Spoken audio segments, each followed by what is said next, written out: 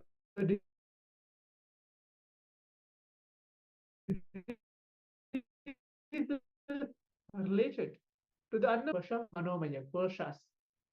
So in this session, we'll be learning about the Annamaya kosha. To start off, this is the physical layer. So here he tells the diseases related to Annamaya kosha, the physical layer requires surgery. The diseases where we're going to learn related to psychosomatic levels will be healed by meditation, either by the clutching. Here, Swamiji tells your whole body. Here we don't live using our whole body. The grace is lost when you choose one part of your body and reject the other part. We always feel when we think of ourselves, we see that, okay, the first expression comes, it's my face. When you think about yourself, just see what is happening within you. You don't see your whole body from your head to the toes, look. And that's how we separated one other part of our body. So just see, how do you remember yourself when you try to? Only up to the bust size. You don't actually visualize your full body. We continuously live centered on the upper body and suppress the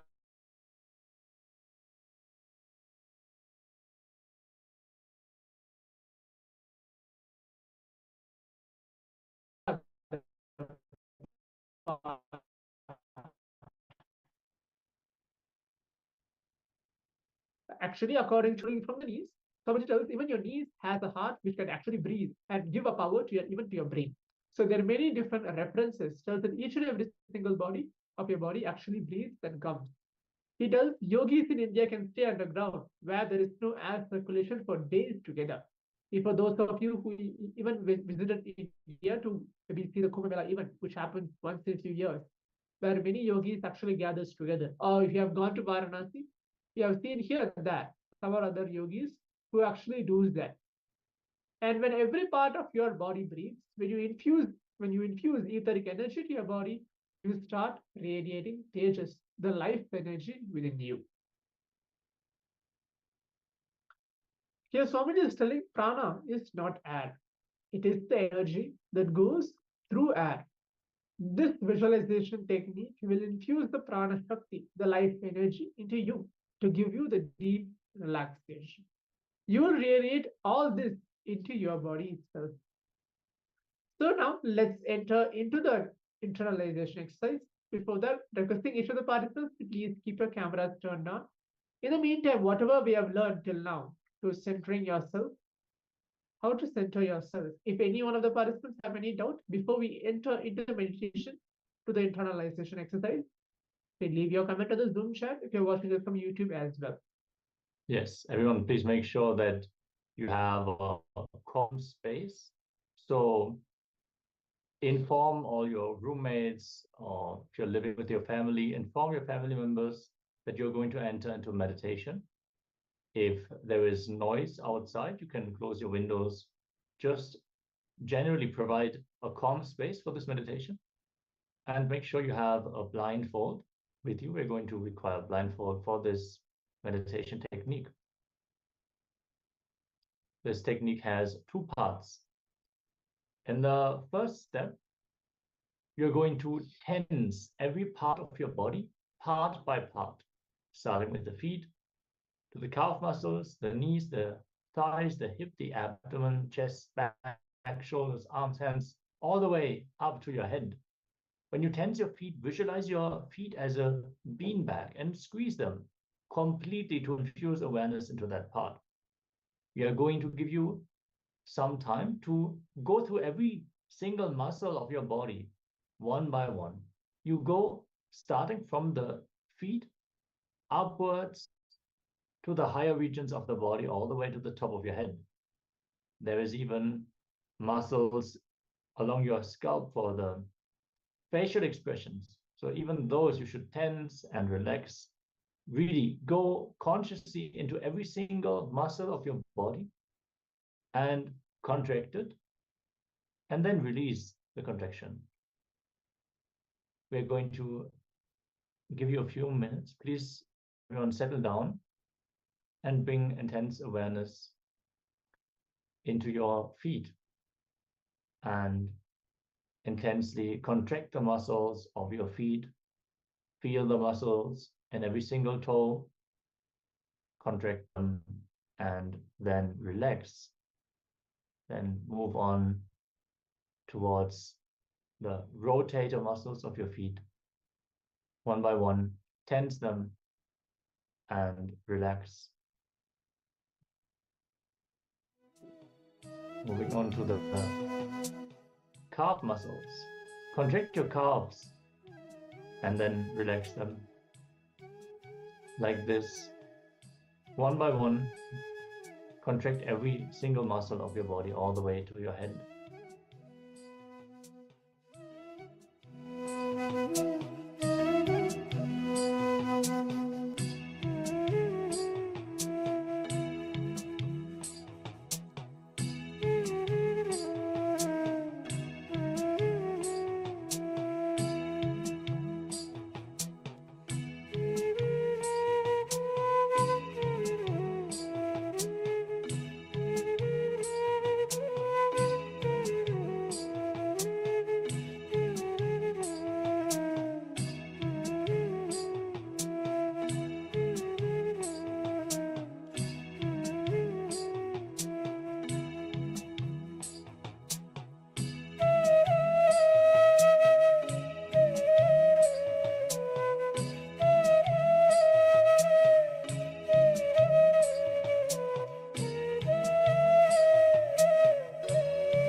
Yes. Now let us move on to the next step. Don't remove your blindfold. Just visualize every part of your body is inhaling and exhaling. Every part, including your eyes, your nose, your head, your leg, your feet. Infuse etheric energy, the prana shakti or the vital energy that you take in while breathing into every part of your body. Breathe with every single part of your body. This will give you deep relaxation. Once you breathe with your entire body, you will radiate peace. Sit and relax. Breathe with your entire body.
Yes. So, as we have completed the internalization exercise, you can slowly relax, take off your eye bags. You can open your eyes.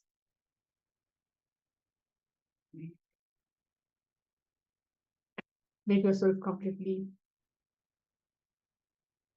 relaxed now.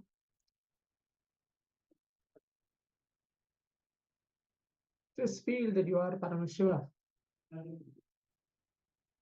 Whatever is happening in and around you right now, after this internalization exercise, is just by the blessings of Swamiji.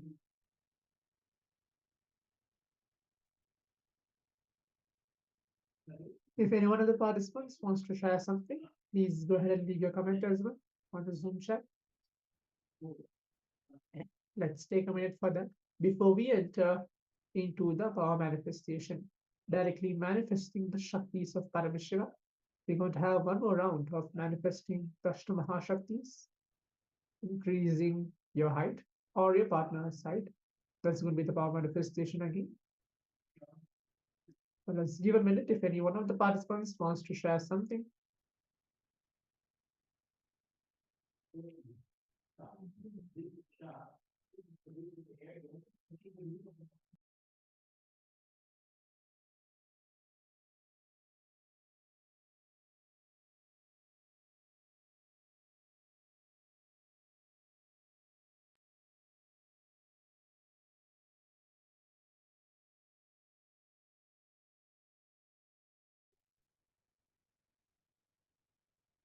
Yes, everyone, please take the opportunity and share your experiences, whether you are tuning in from YouTube or Facebook, and everyone here in the Zoom chat as well.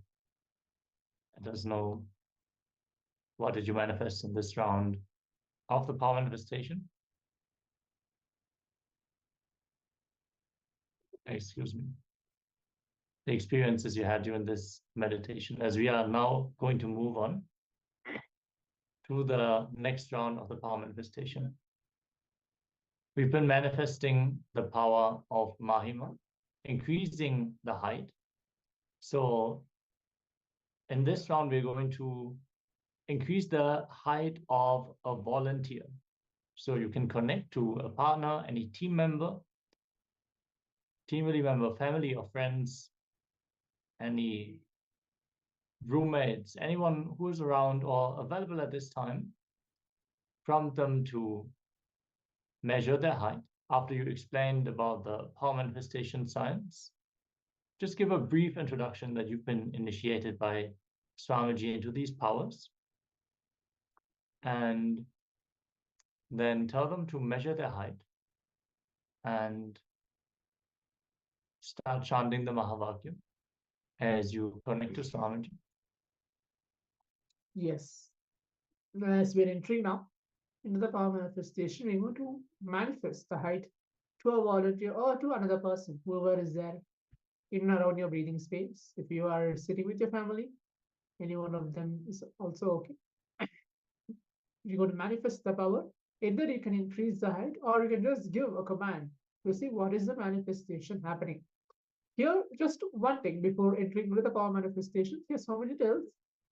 For example, if you're actually wanting the height change to happen to a particular person, but you don't know whether you're going to increase or decrease.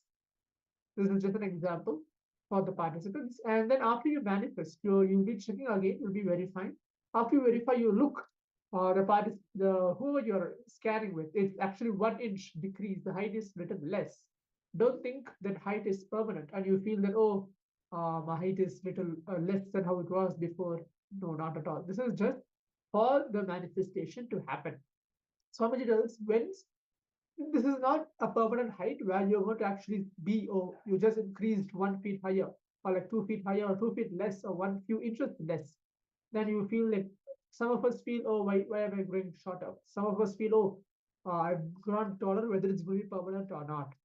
It will be permanent once we decide through our conscious will that yes, this is the consciously we are manifesting this power of height increasing or height decreasing, and it's not me who is manifesting.